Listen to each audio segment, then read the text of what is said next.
Essa semana aqui, uma semana festiva na nossa nação, não é? Festiva por quê? Para alguns é festiva porque tem feriado nele. Algumas pessoas não viam a hora de chegar a sexta-feira, não para celebrar aquilo que nós devíamos celebrar, não é? Mas muita gente às vezes celebra errado esses momentos que a gente temos como muita representatividade para nós, porque essa semana nos lembra tudo aquilo que Jesus fez por nós, né? A sexta-feira foi aquele dia triste onde Jesus, ele derramou a sua vida na cruz do Calvário, ele consumou a sua obra, quando ele disse no Calvário, está consumado, e ele baixou a sua cabeça e expirou. Aquele dia foi um dia de muita tristeza. O sábado foi aquele dia de esperança, aquele dia de expectativa sobre o que iria acontecer. E o domingo foi aquele dia de alegria, onde eles viram a ressurreição de nosso Senhor Jesus. E é interessante, gente, que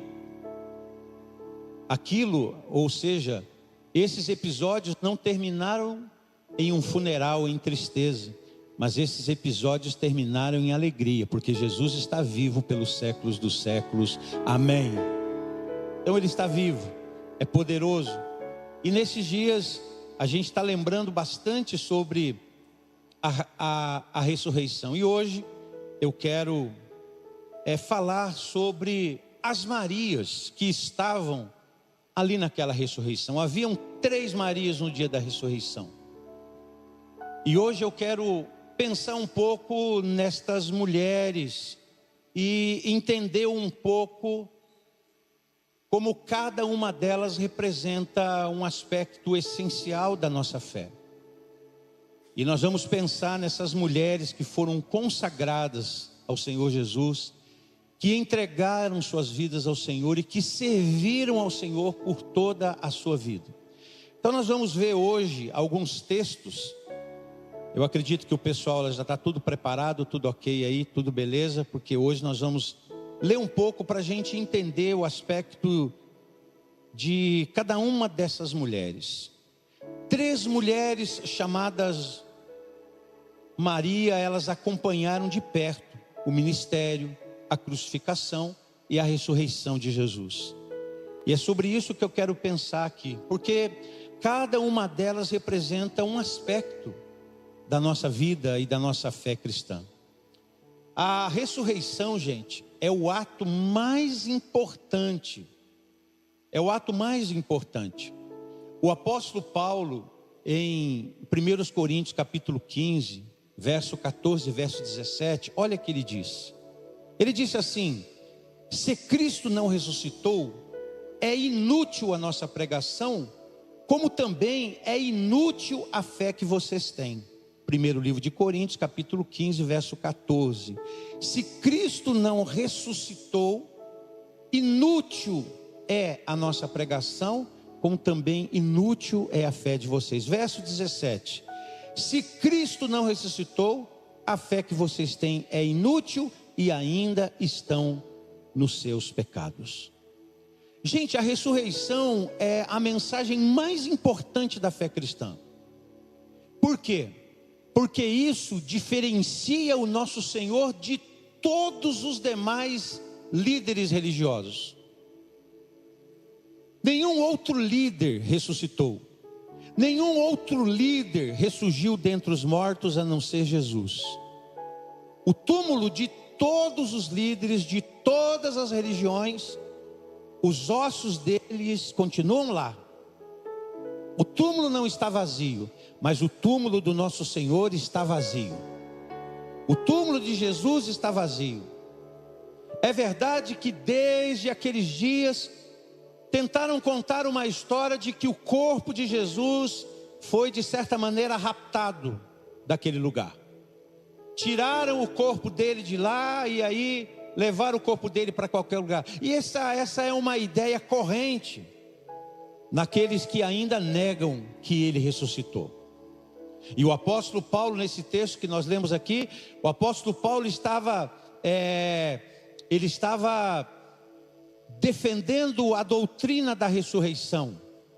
E ele disse: olha, se Cristo não ressuscitou, vou pedir para aumentar um pouquinho mais o meu retorno, Zilton, por favor. Se Cristo não ressuscitou, inútil é a nossa pregação, como também é inútil a fé que a gente tem. Você está vendo como a ressurreição ela é fundamental na nossa crença cristã?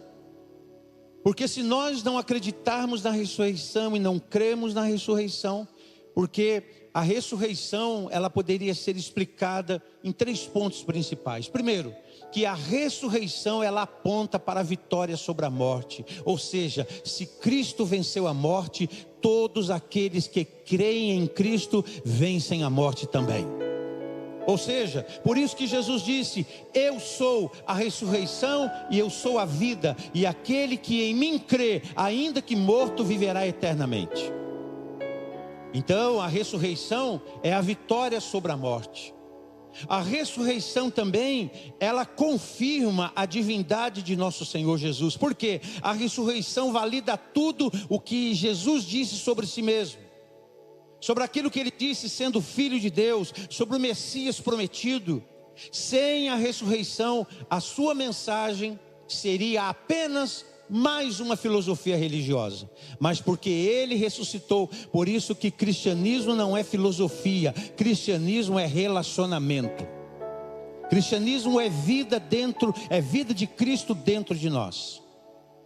E a terceira coisa é que a ressurreição ela sinaliza a esperança de todos os crentes. A ressurreição, ela traz esperança de vida eterna. Assim como Jesus ressuscitou, os que nele creem também serão ressuscitados e transformados para a glória de Deus. Lembra do texto de Paulo? A trombeta vai soar, os mortos em Cristo vão ressuscitar, e aí estaremos para sempre com o Senhor. Consolem-se, pois, uns aos outros com esta palavra. É palavra do apóstolo Paulo à sua igreja. Então a ressurreição é o mais importante da fé cristã, porque Jesus ressuscitou e Jesus está vivo. Todos os que ressuscitaram, Lázaro ressuscitou, ele voltou a morrer. A filha de Jairo ressuscitou, mas voltou a morrer. O filho da viúva de Naim ressuscitou, mas voltou a morrer. Todos eles voltaram a morrer, mas Jesus ressuscitou e está sentado à direita de Deus Pai. Aleluia. Então ele está sentado à direita de Deus Pai. Agora vamos pensar nestas Marias que provaram, que tiveram uma experiência marcante em suas vidas. Lucas 24, do verso 1 ao verso 8. Veja o que diz. No primeiro dia da semana, de manhã bem cedo, as mulheres levaram ao sepulcro as especiarias aromáticas que haviam preparado. Elas encontraram a pedra do sepulcro removida, mas ao entrarem não encontraram o corpo do Senhor Jesus. Ficaram perplexas, sem saber o que fazer. De repente, 2 homens com roupas resplandecentes colocaram-se ao lado delas. Amedrontadas, as mulheres prostraram-se com o rosto no chão, e os homens lhe disseram: por que vocês estão procurando entre os mortos aquele que está vivo? Aleluia. Ele não está aqui, ressuscitou. Lembrem-se do que ele disse quando ainda estava com vocês na Galileia. É necessário que o Filho do Homem seja entregue na mão de homens pecadores, seja crucificado e ressuscite ao 3º dia. Então lembraram-se das palavras de Jesus. Essas 3 mulheres acompanharam de perto o ministério, a crucificação e a ressurreição de Jesus. E cada uma delas representa um aspecto essencial da fé cristã, ou seja, a transformação, a perseverança e a promessa que foi cumprida. São elas Maria Madalena, Maria mãe de Tiago e Maria mãe de Jesus. Essas 3 Marias. E vamos pensar em cada uma delas. Primeiro pensemos em Maria a Madalena. Maria Madalena foi uma mulher de um testemunho vibrante, poderoso. Uma mulher que estava envolvida com a vida da prostituição. Uma mulher que estava envolvido com aquela vida de prostituição, aquela vida em que ela era usada pelos homens em troca de algum recurso, de algum dinheiro, em troca de uma moeda que movimentava o mercado naqueles dias.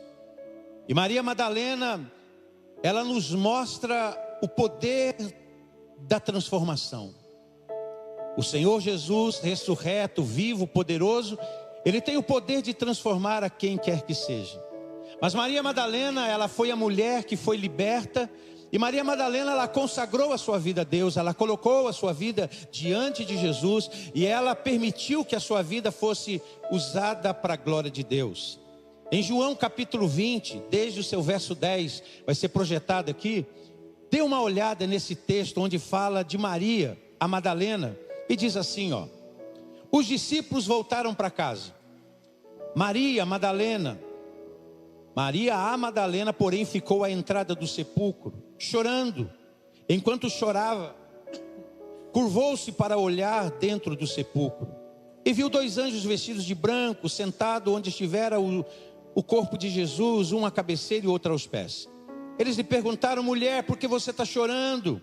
E ela disse: levaram o meu Senhor, e eu não sei onde o puseram. Nisso ela se voltou e viu Jesus ali em pé, mas não o reconheceu. Ele disse: mulher, por que está chorando? Quem você está procurando? Pensando que fosse o jardineiro, ela disse: se o Senhor o levou, diga-me onde colocou, e eu o levarei. Maria, disse Jesus. Então, voltando-se para ele, Maria exclamou em hebraico, Rabone, que quer dizer mestre. E Jesus disse: não me segures, pois ainda não voltei para o Pai. Vá, porém, aos meus irmãos e diga-lhes: estou voltando para o meu Pai e o Pai de vocês, para o meu Deus, o Deus de vocês. Maria Madalena foi e anunciou aos discípulos: eu vi o Senhor. Então contou-lhes tudo o que lhe disseram. Cada evangelista, cada um deles falou, Mateus, Marcos, Lucas e João, eles contaram do episódio da ressurreição. E cada um deles olhou por um ângulo diferente, por um prisma diferente, de uma maneira diferente. Todos eles relataram isso nos seus evangelhos. João aqui nos fala sobre essa mulher, a Maria Madalena, que teve uma vida transformada. Ela vai até o sepulcro.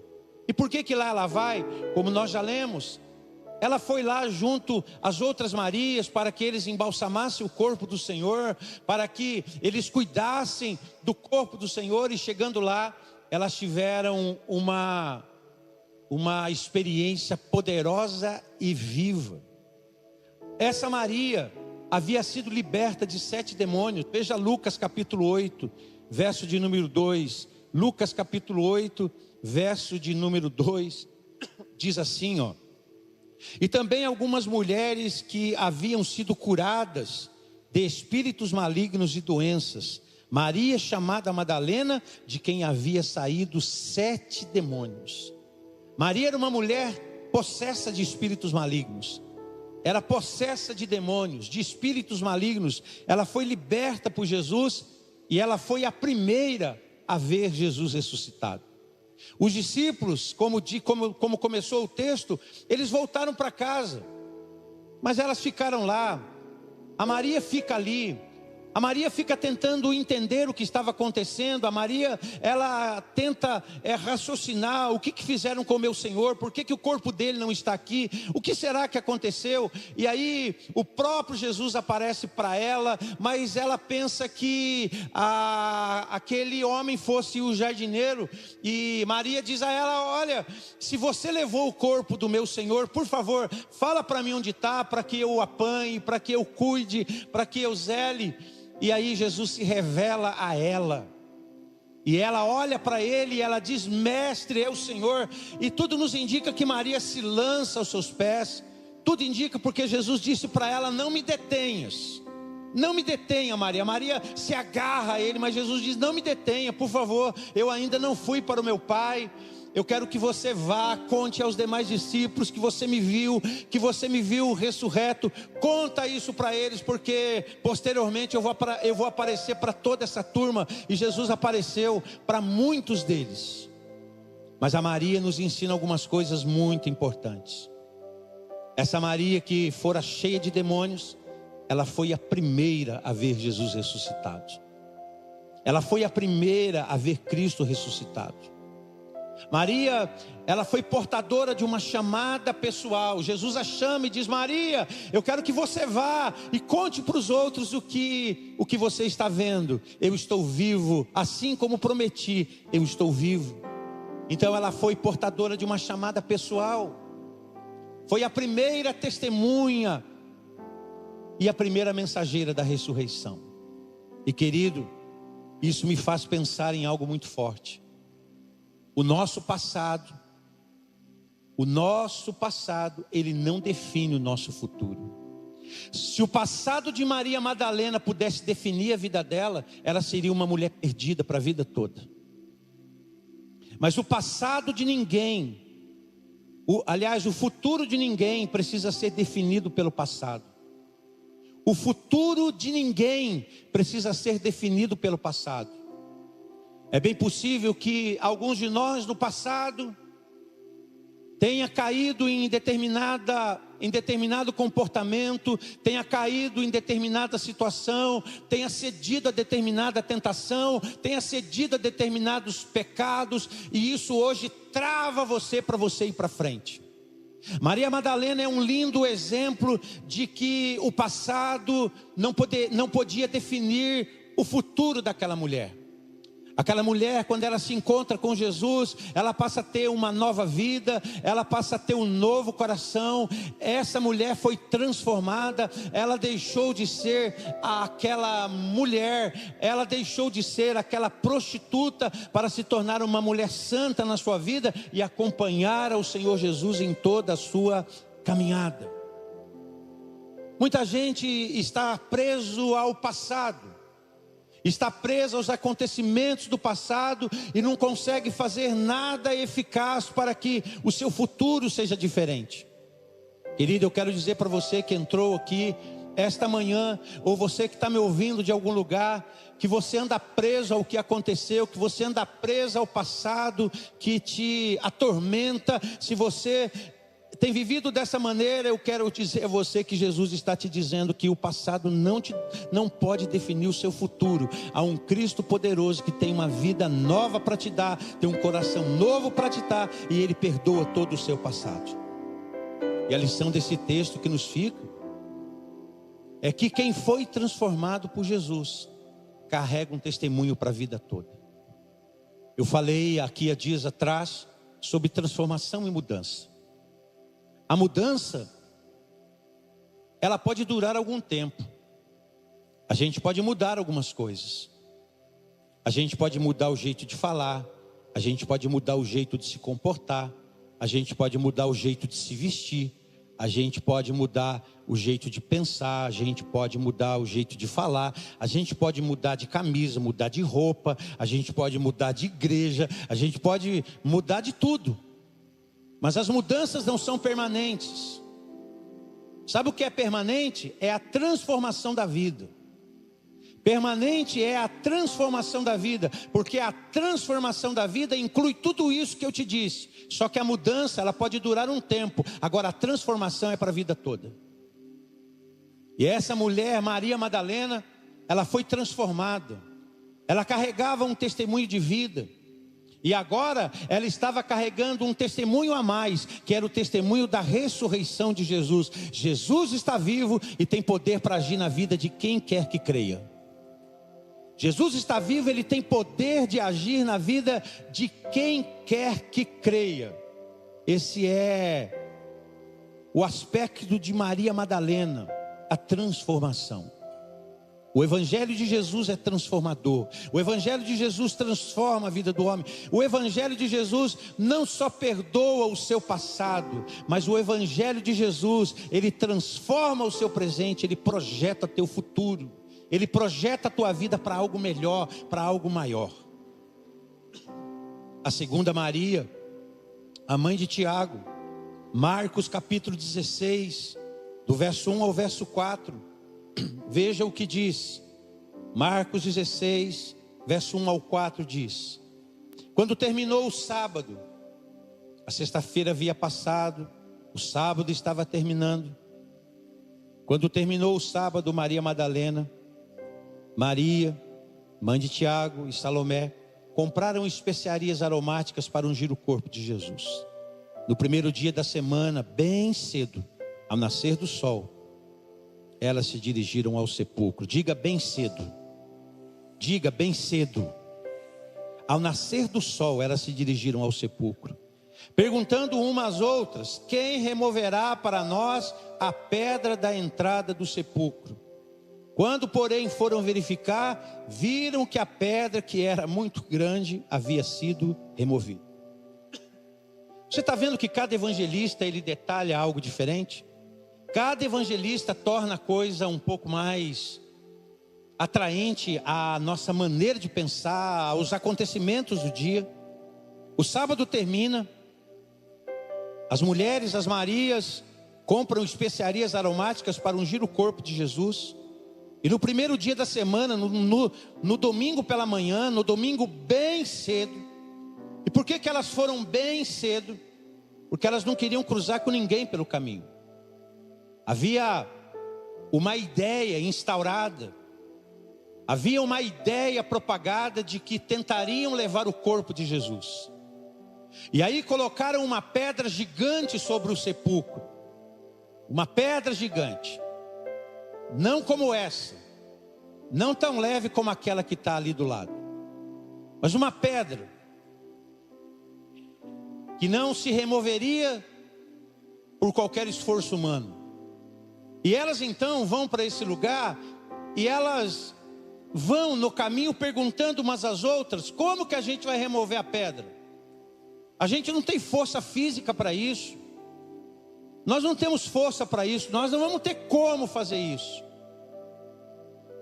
E aí, quando elas chegaram no sepulcro, naquele sepulcro, a pedra já estava removida. A pedra havia sido removida. E agora vamos pensar aqui sobre essa Maria. Essa Maria, ela foi uma mulher simples, fiel e silenciosa. E elas não queriam fazer alarde nenhum.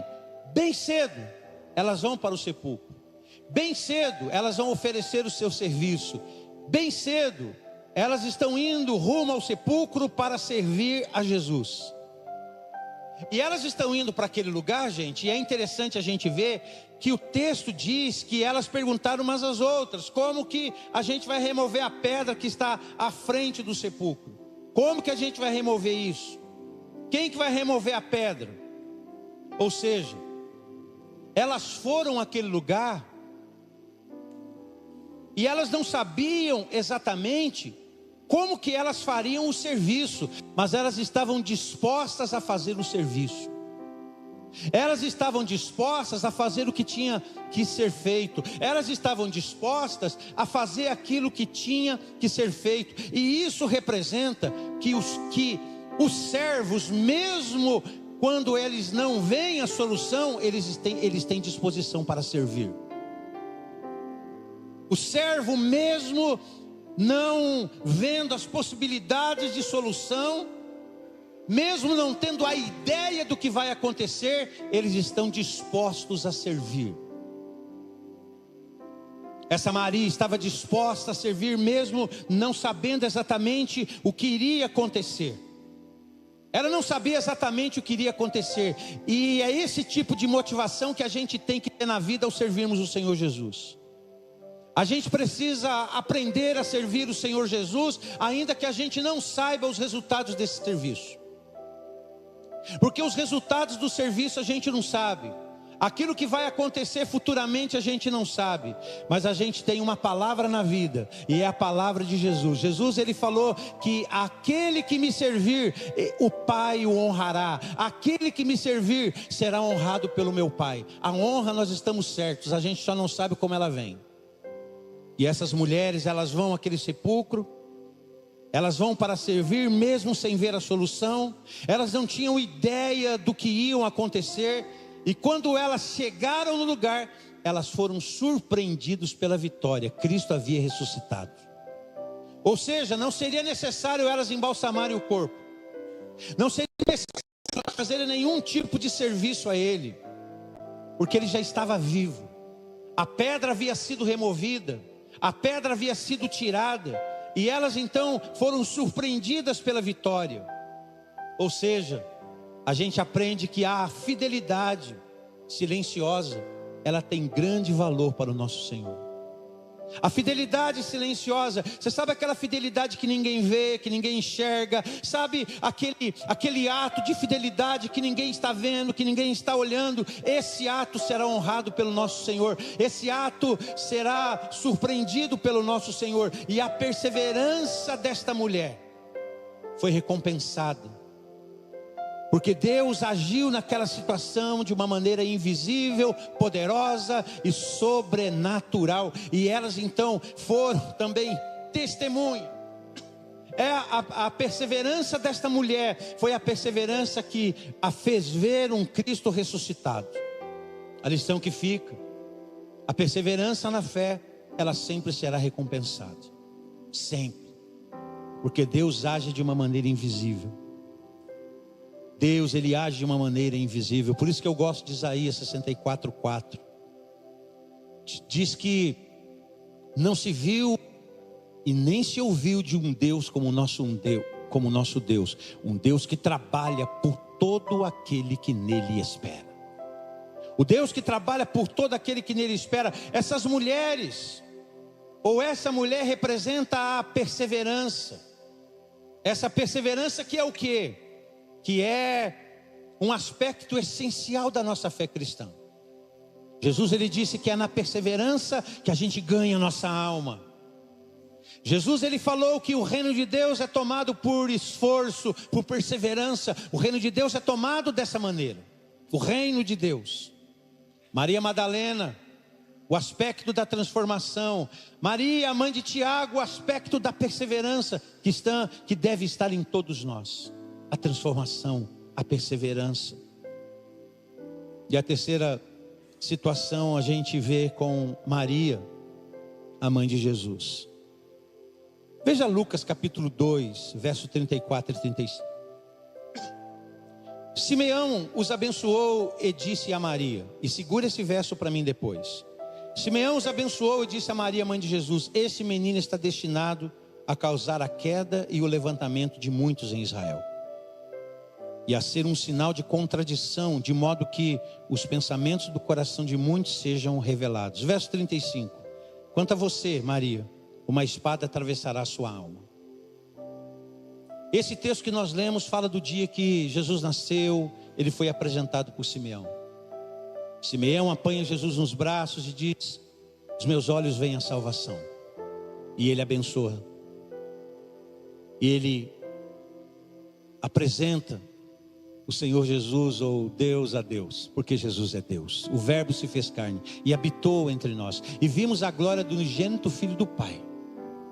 Então o Verbo se fez carne, habitou entre nós. Simeão apresenta Jesus como costume judaico, abençoa a José e a Maria, fala dos propósitos de Deus acerca desse homem. E quanto a Maria, ele diz: uma espada atravessará a sua alma. E ele estava falando com respeito a Jesus na cruz. Você imagina Maria aos pés da cruz. Você imagina Maria vendo o seu filho sendo morto na cruz do Calvário. Você imagina a mãe de Jesus vendo aquela situação de crucificação de seu filho. Você imagina a dor daquela mulher. Você imagina a espada atravessando a alma dela. Toda mãe aqui que viveu uma experiência de perder um filho entende bem essa linguagem. Tive a oportunidade de conversar com mães que perderam filhos, e elas foram unânimes em dizer: pastor, é uma dor que não tem tamanho. Eu não consigo explicar essa dor, mas é como se a gente fosse, a nossa alma fosse sepultada. Porque no curso normal da vida, nós os pais, a gente deseja que um dia, bem distante, a gente deseja que a gente viva muito. E a gente deseja que um dia o curso da vida seja natural. E os mais velhos vão primeiro. Mas todos aqueles que tiveram essa triste experiência de ter que sepultar um filho, os pais que tiveram uma triste experiência de sepultar um filho, entendem muito bem a espada atravessando a alma. E foi profetizado em Samaria. Simeão disse: quanto a você, Maria, uma espada atravessará a sua alma. Veja agora João 19, verso 25 ao 27. Junto à cruz de Jesus estavam a sua mãe, a irmã dela, Maria, esposa de Clopas, e Maria Madalena. Quando Jesus viu a sua mãe ali junto dela, o discípulo a quem ele amava disse à sua mãe: mulher, eis aí o seu filho. Depois disse ao discípulo: aí está a sua mãe. E daquela hora em diante o discípulo a recebeu em sua casa. Na verdade, João escreve isso e não cita o nome dele, mas o discípulo amado era ele. Jesus olha para João e diz, ele olha para Maria e diz: Maria, esse discípulo, eis aí o teu filho. Cuide de João como se fosse seu filho. João, cuide da minha mãe como se fosse sua mãe. Cuide dela. Olha como Jesus valorizou a sua mãe. Essa mulher Maria, ela recebeu a promessa e ela viu o seu cumprimento. Essa mulher recebeu a promessa e viu o seu cumprimento. Ela sofreu diante da cruz porque ela estava lá, aos pés da cruz, quando Jesus estava sendo sepultado. E ela fica ali. E o que isso nos representa? O que a história da mãe de Jesus nos representa? Representa que a fé que espera, que a fé é uma fé que espera, é uma fé que persevera, mesmo que com lágrimas. A fé, ela não faz a gente retroceder, a fé não faz a gente voltar, a fé só faz a gente avançar, a fé faz a gente ir em frente, a fé faz a gente crescer em Cristo. Essa mulher representa a fé que espera, mesmo em lágrimas. E a ressurreição foi a confirmação de que Deus não falha em suas promessas. A ressurreição é a representação de que, é a confirmação de que Deus não falha na sua promessa. Ou seja, a promessa de Deus sempre se cumpre. A promessa de Deus sempre vai se cumprir. E se nós ouvimos da parte de Deus uma promessa dele para nós, e nós temos visto nas escrituras sagradas as promessas de Deus para a nossa vida, eu quero que você, nesta manhã de ressurreição, nesta manhã em que se celebra a ressurreição de Cristo Jesus, e celebra também a nossa ressurreição com ele, eu quero que você saiba que a promessa de Deus se cumpre e que aquilo que Deus nos deixou escrito vai se cumprir à risca nas nossas vidas e na nossa história, em nome de Jesus. Essa promessa vai se cumprir. A ressurreição é a prova de que as promessas de Deus se cumprem, ainda que a gente tenha que esperar. A ressurreição é a prova de que as promessas de Deus se cumprem, mesmo que a gente tenha que ter uma longa espera. Querido, nós não temos tempo hábil aqui, mas nós poderíamos passear sobre a vida de Jesus e as profecias que se culminaram em Jesus. Os detalhes dos dias de Jesus. Zacarias profetizou isso, Isaías profetizou isso. Quase 1000 anos antes de Cristo, 750 anos antes de Cristo, as profecias foram todas elas se encaixando com respeito a Jesus. Todas elas se encaixando. Os estudiosos do livro dos profetas maiores e menores lá do Velho Testamento, o que eles não tiveram foi capacidade para compreender que as profecias estavam se cumprindo, todas elas em Cristo Jesus o Senhor. Eles não tiveram competência para ver isso. Eu concluo, estas Marias nos revelam aspectos importantíssimos da nossa fé. Primeiro, a ressurreição aponta para uma transformação poderosa. A ressurreição de Jesus sinaliza que há uma transformação poderosa em Cristo Jesus para todo ser humano.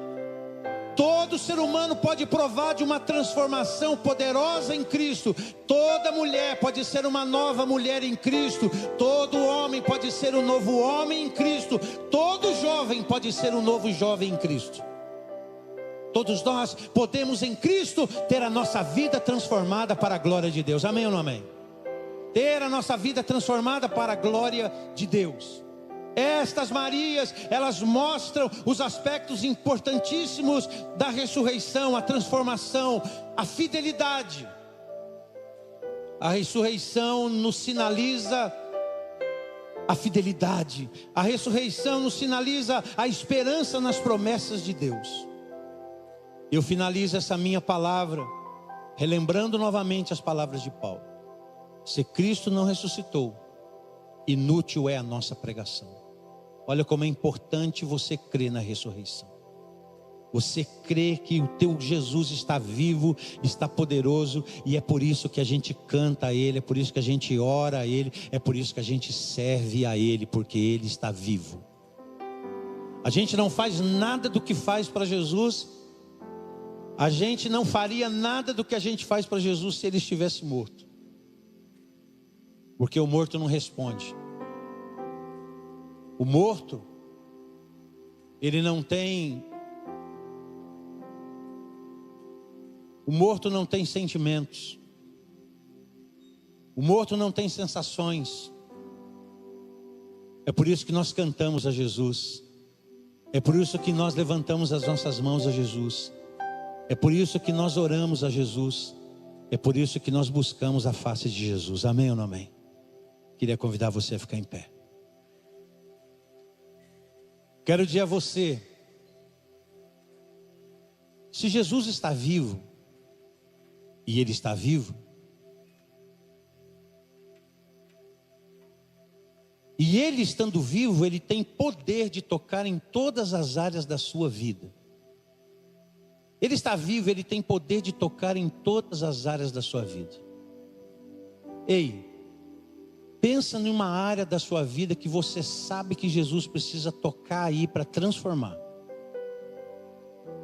Pensa nisso.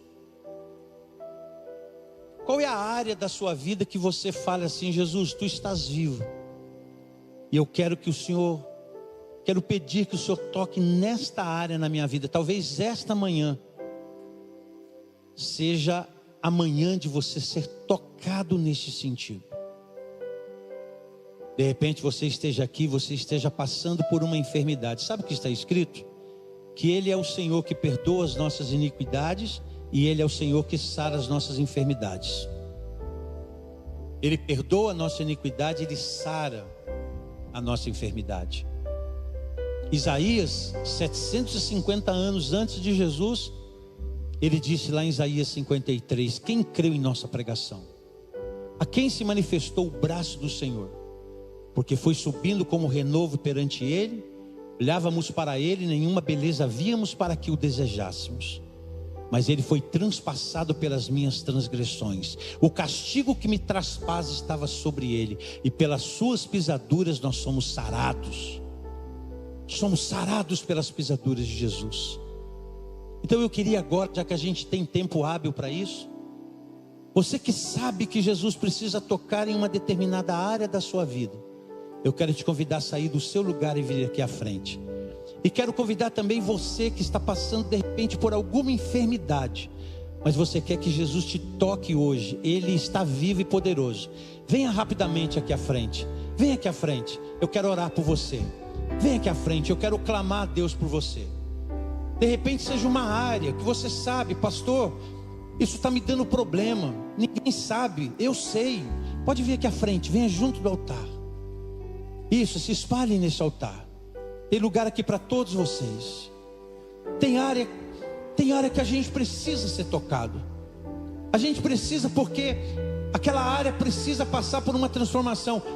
A gente até muda ela, mas vira e mexe a gente está dando problema nesse sentido. Vira e mexe a gente está tendo que pedir perdão por causa disso, porque a gente mudou, mas a gente não provou da transformação. E o Cristo vivo está aqui para efetuar a transformação. O Cristo vivo está aqui para efetuar transformações poderosas, sobrenaturais. Então você que está aqui à frente, fala para Jesus, conta para Jesus onde está a tua dor, conta para Jesus onde está a área da tua vida que precisa de uma transformação. Aproveite, Ele está aqui. Deixe que Ele te toque, deixe que Ele toque em você, deixa que Ele toque no seu coração agora. Amado Pai Celestial, em nome do Senhor Jesus, eu tenho aqui, meu Deus, diante do Senhor, homens, mulheres, jovens. Senhor, nós queremos agora declarar sobre a vida de cada um deles o toque do Cristo ressurreto, o toque do Cristo poderoso. Senhor, Tu conheces aqui, Deus, cada estrutura, o Senhor conhece aqui cada coração, o Senhor conhece aqui cada debilidade, o Senhor conhece aqui cada defeito, o Senhor sabe que tem áreas que elas precisam ser transformadas na nossa vida, Senhor. E o Senhor pode tocar, o Senhor pode abençoar, o Senhor pode fazer maravilhas aqui esta manhã, porque o Senhor está vivo. E o Senhor disse: onde estiver uma ou duas pessoas reunidas em o meu nome, lá eu vou estar presente. E o Senhor está aqui. Por isso, meu Deus, efetua libertação agora, libertação de um comportamento, meu Deus, maligno. Ó Deus, traz libertação de comportamentos agora, que são, Senhor, comportamentos que ferem a tua santidade. Meu Deus, em nome de Jesus, que haja libertação nesta manhã, que haja libertação sobre homens e mulheres, que haja libertação para a glória do teu nome. Senhor, eu oro também pela saúde, meu Deus, que haja saúde no físico desta pessoa, que haja saúde agora, que haja saúde nos ossos, no sangue, nos nervos. Ó Deus, que em nome de Jesus o Senhor toque agora, meu Deus, de uma maneira poderosa nos órgãos internos, meu Deus.